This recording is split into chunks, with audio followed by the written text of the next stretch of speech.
বাংলাদেশ শিবলী মানবিক ফাউন্ডেশনের সবাইকে জানাচ্ছি আমি আমার স্ত্রীকে নিয়ে ইন্ডিয়ায় চিকিৎসারত আছি।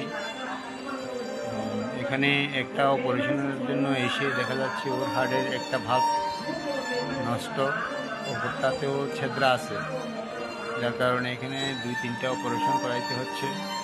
আপনারা যে যা পারেন একটু আমাকে সহযোগিতা করিয়ে আমি আপনাদের কাছে মানবিক সাহায্যের জন্য বলছি। সবাই সহযোগিতা করলে হয়তো আমার স্ত্রী সুস্থ হয়ে উঠবে।